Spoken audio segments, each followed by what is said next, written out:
Hello everyone, a warm welcome to all of you on my channel billionaires mindset. तो दोस्तों, Sunday को मैंने आप लोगों के साथ में एक वीडियो शेयर किया था जिसमें कि मैंने इस वीक में स्विंग ट्रेडिंग के लिए दो स्टॉक्स की एनालिसिस उसमें शेयर की थी आप लोगों के साथ में। तो उस स्टॉक में आज ब्रेकआउट तो हुआ है और एक स्टॉक अभी भी कंसोलिडेशन फेज़ में ही है। तो उसके साथ में अभी क्या रणनीति होनी चाहिए, क्या स्ट्रेटजी होनी चाहिए, अभी हम लोग वही डिस्कस करेंगे। और साथ ही में मैं आप लोगों के साथ में फार्मा सेक्टर के दो स्टॉक्स और डिस्कस करूंगा। और दोस्तों, साथ ही में मैं एक नई सीरीज़ स्टार्ट करने वाला हूं जिसमें कि मैं पूरा प्राइस एक्शन एनालिसिस कवर करूंगा। मैं आप लोगों को बताऊंगा कि कैसे कैंडलस्टिक पैटर्न्स और कैसे प्राइस एक्शन एनालिसिस और टेक्निकल एनालिसिस काम करती है। सो दोस्तों, please support us, please subscribe to our channel, जिससे कि हमें एक मोटिवेशन मिलता रहे, जिससे कि हम लोग आपके साथ में यूज़फुल और नॉलेजेबल कंटेंट शेयर करते रहें। So guys, now let's move on to the charts. So guys, right now we are looking at the chart of Hindustan aeronautics limited. This is the daily chart. और daily chart पर जो मैंने आप लोगों के साथ में अपनी एनालिसिस शेयर की थी संडे को, वो ये थी कि ये स्टॉक एक बहुत ही लंबे कंसोलिडेशन पीरियड को तोड़ने वाला था।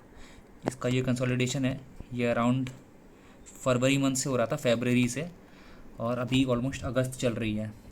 सो 1 आवर चार्ट पे जो मैंने आपको बताया था ये चैनल पैटर्न में, सो मुझे जो इस पर ब्रेकआउट लग रहा था वो समवेयर अराउंड इधर लग रहा था। अगर आप देखोगे, मुझे क्या लग रहा था कि यहाँ से ब्रेकआउट दे करके यहाँ से कहीं ऊपर निकल जाएगा, लेकिन इस स्टॉक ने यहाँ पे जाने के बाद में रेजिस्टेंस फेस किया, फिर इसने एक पुल बैक लिया और इसने आज ब्रेकआउट दिया है। सो इस स्टॉक में मैंने कब एंट्री ली थी, मैंने इस स्टॉक में आज वेट किया पहली 1 घंटे की कैंडल क्लोज़ होने का। तो जो आज कैंडल क्लोज़ हुई, ये वाली कैंडल जब क्लोज़ हुई, ये वाली कैंडल, तब तक मैं इसका वेट कर रहा था। लेकिन फर्स्ट कैंडल पे ये स्टॉक ऑलमोस्ट 3% भाग चुका था। फिर उसके बाद में इस स्टॉक ने कोई पुल बैक अभी तक तो लिया नहीं है और इसने सारी बुलिश कैंडल ही बनाई है।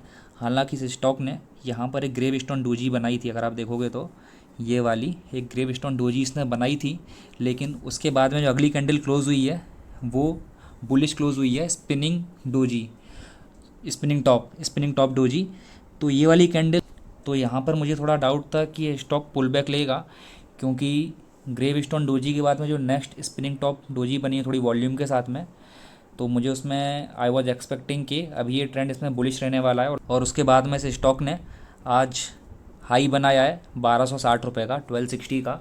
और मुझे अभी इसमें बहुत ज़्यादा बुलिश मूव एक्सपेक्ट है, क्योंकि ये स्टॉक जो आज ही ऑलमोस्ट 8% तो भागा है और 7.61% का इसने आज अपसाइड दिखाया है। क्लोजिंग, जिसकी जो क्लोजिंग हुई है वो 7.61% अपसाइड में हुई है। और गाइस, जो दूसरा स्टॉक था वो एमपीएस लिमिटेड था, जो मैंने आपके साथ में डिस्कस किया था। और दोस्तों, जो दूसरा स्टॉक मैंने संडे को आपके साथ में डिस्कस किया था वो था एमपीएस लिमिटेड। तो एमपीएस लिमिटेड को अभी भी सेम रेजिस्टेंस वाला फेस करना पड़ रहा है, जो कि मैंने संडे को बताया था आपको। अभी इसने इस वाले से कोई ब्रेकआउट नहीं दिया है, इस वाले रेजिस्टेंस से 1 आवर के चार्ट पर। और डेली चार्ट पर अगर देखेंगे तो इस स्टॉक का ऑलरेडी ब्रेकआउट हो चुका है। वो ब्रेकआउट कहाँ पर हुआ था, वो ब्रेकआउट इसका हुआ था यहाँ पर, यहाँ से इसने पुल बैक लिया था और फिर ये ऊपर की तरफ भागा है। और उसके बाद में इस स्टॉक ने एक हैमर बनाया, ये रेड वाली कैंडल दिख रहे हो जिसकी टेल ज़्यादा लंबी है।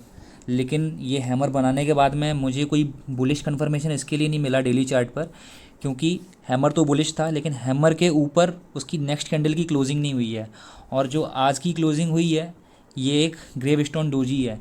तो जब तक कोई बड़ी कैंडल नहीं बनती कुछ इस तरीके से, जो कि इस वाले रजिस्टेंस को काट के ऊपर निकले, तब तक मैं इसमें कुछ भी पोजीशन लेने से बचूंगा। So guys, now let's move on to the other stocks, pharma stocks. So guys, finally we are looking at Aurobindo pharma. और औरोबिंदो फार्मा में जो एक ट्रेंड बन रहा था, मैंने लास्ट टाइम आपको बताया था, वो कुछ इस तरह का था, एक चैनल पैटर्न। डेली चार्ट पर बता रहा हूँ ये पैटर्न मैं आपको। और जैसे ही इस स्टॉक ने यहाँ पर ब्रेक किया, उसके बाद में ये स्टॉक काफ़ी पेस के साथ में नीचे की तरफ गिरा है। और अभी गिरने के बाद में इसने कल एक यहाँ पर ड्रैगन फ्लाई डोजी बनाई है। अगर आप देखोगे तो इसने यहाँ पर एक ड्रैगन फ्लाई डोजी बनाई है। और ड्रैगन फ्लाई डोजी बनाने के बाद में इसने आज एक स्पिनिंग टॉप डोजी बनाई है, जो कि क्लोज़ हुई है कल की क्लोजिंग के ऊपर। So what I am expecting now कि स्टॉक अभी ऊपर जाना चाहिए, लेकिन मैं इसमें थोड़ा सा वेट करूँगा। वेट इसके लिए करूँगा कि मुझे एक ना वॉल्यूमिनस कैंडल देखनी है इसमें। डेली चार्ट पर इसमें कोई बड़ी कैंडल बने जिसमें वॉल्यूम अच्छा हो, कुछ इस तरह से। तो फिर मैं उसमें एक्सपेक्ट कर सकता हूँ कि ये स्टॉक अभी अप ट्रेंड कंटिन्यू करेगा। अगर हम लोग 1 आवर चार्ट पे देखेंगे तो इस स्टॉक ने अपनी एक रेजिस्टेंस को ब्रेक कर दिया है। ये भी चेक इट आउट है। तो अगर आप देखोगे इस स्टॉक ने यहाँ पर एक ब्रेकआउट तो दिया है 1 आवर चार्ट पे, but still I am waiting for it to show the volume on daily chart, क्योंकि स्टॉक बहुत टाइम से नीचे है और इसमें एक अगर वॉल्यूमिनस कैंडल देखने को मिलती है वॉल्यूम के साथ में डेली चार्ट पर, तो फिर इसमें एक अप ट्रेंड कंटिन्यू होगा। और मुझे तो ऐसा लग रहा है कि इसमें अप ट्रेंड ऑलरेडी स्टार्ट हो चुका है। सो लेट्स सी आने वाले दिनों में स्टॉक किस डायरेक्शन में मूवमेंट देता है। And guys now let's move on to the AstraZeneca pharma. So दोस्तों फाइनली हम लोग आ गए एस्ट्राजेनेका फार्मा चार्ट के ऊपर। और इस स्टॉक में जो मैंने आपको लास्ट टाइम अपना जो इसमें सपोर्ट बताया था वो समवेयर अराउंड इधर था, इस लेवल पर। और जो मैंने इसमें आपको अगला टारगेट बताया था it was around this level. तो अभी अगर हम लोग डेली चार्ट पर कैंडल स्टिक एनालिसिस करेंगे तो इस स्टॉक ने, अगर आप देखोगे 20 अगस्त को इसने एक डोजी बनाई थी यहाँ पर, उसके बाद में वापस इसने एक स्पिनिंग टॉप डोजी बनाई, उसके बाद वाली डोजी बनाई है, और उसके बाद में जो इसकी नेक्स्ट ग्रीन कैंडल बनी है वो एक इन्वर्टेड हैमर बना है, और आज जो इसमें ग्रीन कैंडल बनी वो भी एक इन्वर्टेड हैमर बनी है। मतलब कि इस लेवल पे यहाँ पर अभी बायर्स ने अपनी एंट्री स्टार्ट कर दी है इस लेवल पर। तो यहाँ पर बायर्स एक स्मार्ट मनी हमको मूव इन होता दिखाई दे रहा है और सेलर्स हमको कुछ कमज़ोर पड़ते दिखाई दे रहे हैं। Sellers are getting weak. तो अगर यहाँ पर कोई एक वॉल्यूमिनस कैंडल बनती है somewhere like this, something like this, अगर यहाँ पर एक वॉल्यूमिनस कैंडल बनती है, या फिर अगर आप लोग देखोगे तो अगर ये वाला जो रेजिस्टेंस मैंने यहाँ पे शेयर किया हुआ है, ये वाली ट्रेंड लाइन, अगर ये वाली ट्रेंड लाइन यहाँ पे कुछ इस तरह से ब्रेक हो जाती है then we can expect some good move in this stock. और जो मैंने टारगेट बताया हुआ है, जो मैंने टारगेट सोचा हुआ है इस स्टॉक में, वो है अराउंड, अगर यहाँ पर भी कहीं पोजीशन लेते हैं हम लोग, sorry, okay, so if we take our position here, तो इस स्टॉक के अंदर हम लोग आगे आने वाले 1-2 महीने के अंदर 40% के आसपास अपना एक टारगेट एक्सपेक्ट कर सकते हैं। बट स्टिल अगर बीच में यहाँ पर कहीं किसी कैंडल स्टिक ने, मान लो ये ऊपर गया कुछ इस तरह से, अगर यहाँ पर कहीं कुछ सेल सिग्नल दिया या फिर मूविंग एवरेजेस ने कोई सेल सिग्नल दिया, तो फिर स्टॉक थोड़ा सा रिवर्स आ जाए फिर ऊपर जाए।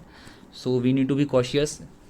तो राइट नाउ मैं एक ही चीज़ कह सकता हूँ कि हम लोगों को यहाँ पर एक वॉल्यूमिनस कैंडल का वेट करना है। जब तक एक वॉल्यूमिनस कैंडल नहीं बनती, एक कैंडल कोई ग्रीन कैंडल ऐसी नहीं बनती जो कि बाइंग प्रेशर को कंफर्म कर रही हो, जो कि ये कंफर्म कर रही हो कि बायर्स अभी इस स्टॉक में स्टेप इन कर चुके हैं, तब तक इसमें थोड़ा सा बचना चाहिए पोजीशन लेने से। लेकिन मुझे लगता है कि कल का दिन इस स्टॉक के लिए अच्छा होने वाला है, फार्मा सेक्टर के लिए।